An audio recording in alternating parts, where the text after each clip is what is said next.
बस हो गया। आज भगवान ने विदुर से दुर्योधन से कहा कि मेरा निमंत्रण तो विदुर के वहां है, तुम भोजन की बात कर रहे हो। मेरा भोजन करने की कोई इच्छा भी नहीं है, मैं भूखा भी नहीं हूं, तुम्हारा भाव भी नहीं देख रहा हूं, और वैसे भी मेरा आज का निमंत्रण तो विदुर के वहां है। विदुर जी महल के बाहर खंबे से सर टिका करके ये बातें सुन रहे थे। जैसे उन्होंने ये बात सुना ना तो विदुर के नेत्रों से आंसू झड़ गए। विदुर सोचने लगा कि आज मेरी कन्या ने कौरव पांडवों की सभा में मेरा कितना मान बढ़ा दिया। दुर्योधन हंस करके कहता है, उस विदुर के वहां निमंत्रण है जिसके वहां खाने के लिए, खुद खाने के लिए अन्न का दाना नहीं है, वो तुम्हें क्या खिलाएगा। कन्या ने कहा, ये तो मुझे नहीं पता कि वो मुझे क्या खिलाएगा, लेकिन मेरा निमंत्रण विदुर के वहां जरूर है। और आज कौरवों की सभा से मेरा गोविंद उठा सीधे विदुर के वहां चल दिया। इधर विदुर जी ने सोचा कि अगर कन्या मेरे घर पहुंच गया तो मेरे घर में अन्न का एक भी दाना नहीं है, मैं उसको क्या खिलाऊंगा। सीधे बाजार की तरफ दौड़ लगा देते हैं कि चलो बाजार से थोड़ा माखन मिश्री कुछ लेकर के आता हूं। इधर कन्या सीधे विदुर की कुटिया पे पहुंच गया, जाकर के साकट को खटखटाया, आवाज लगाई, काकी ओ काकी विदुरानी, ओ काकी कहां। सज्जनों, विदुरानी उस समय स्नान कर रही थी, उसके सारे वस्त्र गीले थे, और जैसे उसके कानों में आवाज पहुंची ना, उसको लगा कि मेरा गोविंद बुला रहा है। उसको इस बात का ध्यान नहीं रहा कि मेरे वस्त्र गीले हैं, मुझे इस अवस्था में बाहर नहीं जाना चाहिए। वो दौड़ करके जाती है, जाकर के दरवाजे को खोल देती है। कन्या ने देखा ये तो प्रेम में बावरी हो गई है। मेरे गोविंद ने देखा कि इसको सुध नहीं है अपनी। कन्या ने अपनी पीतांबरी उठाई और तुरंत विदुरानी के ऊपर डाला। विदुरानी कन्या का हाथ पकड़ करके अपनी कुटिया में लेकर के जा रही है। चलो ना लाला, आओ ना, अंदर आओ ना। उसके कुटिया में बैठने की कोई समुचित व्यवस्था नहीं है।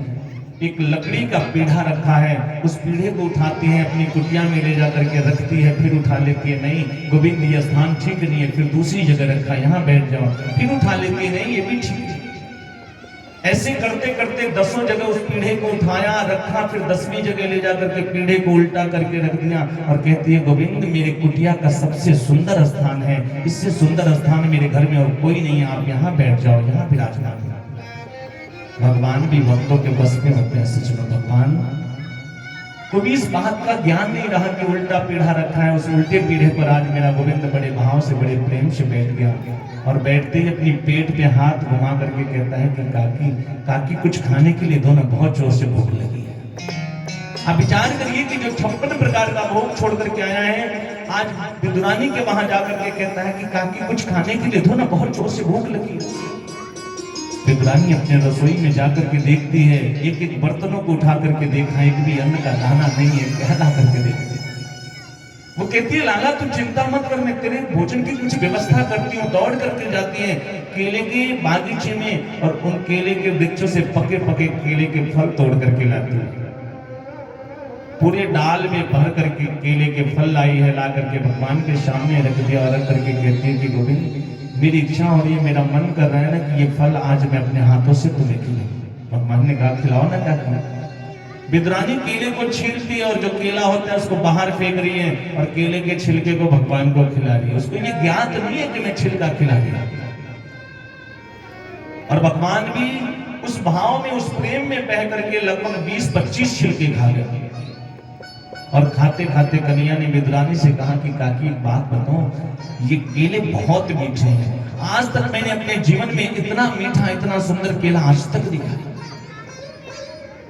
इधर विदुर जी बाजार से माखन मिश्री लेकर के दौड़े दौड़े पहुंचते हैं, अपने कुटिया पे जाकर के साकट को खटखटाते हैं, देवी जल्दी दरवाजा खोलो, विदुरानी कहाँ हो। तुम्हें पता है आज मेरे गोविंद ने मेरा कितना मान बढ़ा दिया। कौरव पांडवों की सभा में सबके सामने आज मेरे गोविंद ने ये कह दिया कि मेरा निमंत्रण विदुर के वहां है, जल्दी गोबर का चौका लगाओ, चटाई बिछाओ, मेरा गोविंद आने वाला है। विदुरानी ने कहा वो आने वाला है कि आकर के बैठा हुआ है। विदुर जी ने कहा आके बैठा हुआ है। विदुरानी विदुर को अंदर लेकर के जाती है। विदुर देखते क्या है कि भगवान उल्टे पीढ़े पर बैठ करके बड़े भाव से केले के छिलके खा रहे। ये देख करके विदुर जी ने तुरंत भगवान के हाथ से वो केले का छिलका लिया और लेकर के दूर फेंकते हुए डांट करके कहते हैं विदुरानी को, आज पहली बार मेरा गोविंद मेरे घर आया तो तूने उसे केले के छिलके खिला दिए। जिसे 56 प्रकार के भोग लगते हैं, तुम्हें केले का छिलका खिला दिया। कोई ऐसे भी मेहमानों की सेवा करता है? और फिर विदुर जी हाथ जोड़ करके कहते हैं कि इन छिलकों के खाने से आपके मुंह का स्वाद बिगड़ गया होगा। गोविंद, मैं थोड़ा सा मेवा मिश्री लेकर के आया हूं, अगर आप कहो तो मैं अपने हाथों से खिला दूं, आपके मुंह का स्वाद ठीक हो जाएगा। कन्हैया ने कहा खिलाओ ना काका। और जैसे विदुर जी ने खिलाया ना, तो कन्हैया ने कहा कि काका एक बात बताओ, जो स्वाद उस केले के छिलके में था ना, वो इस मेवा और मिश्री में नहीं है। बोल वृंदावन बिहारी लाल की। इसलिए कहते हैं सज्जनों की भाव का भूखा है भगवन, भाव ही कृषार है, और भाव से मुझको भजो तो भव से बेड़ा पार है। चौक पुराओ माटी लगाओ, आज मेरे पिया चौक पुराओ माटी लगाओ, आज मुझे पिया घर आएंगे, आज मुझे पिया खबर सुनाऊं जो लगाऊं जो, आज मुझे पिया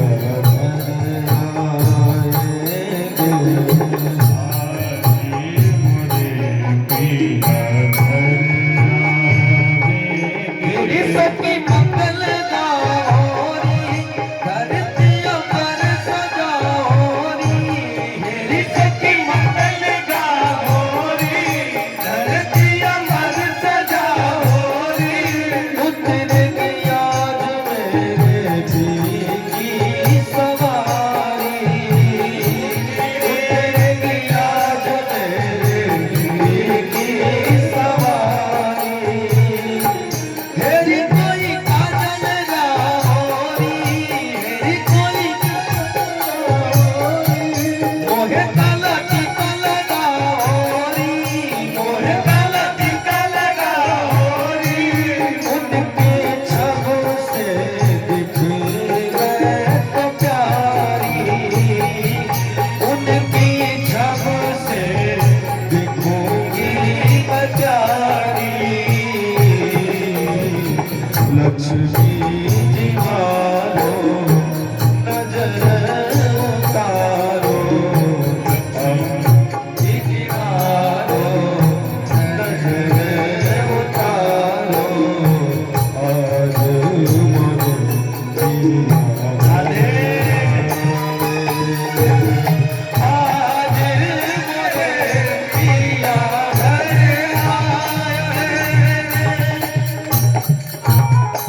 पिया घर आवे आज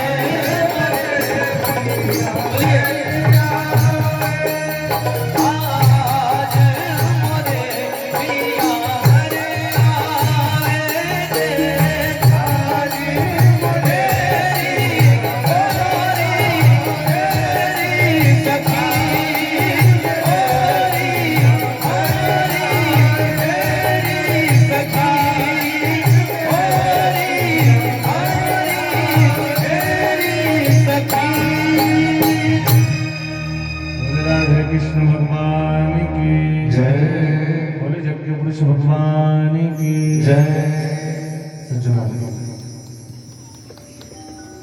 आज सुखदेव जी कहते हैं कि राजन, यदि परमात्मा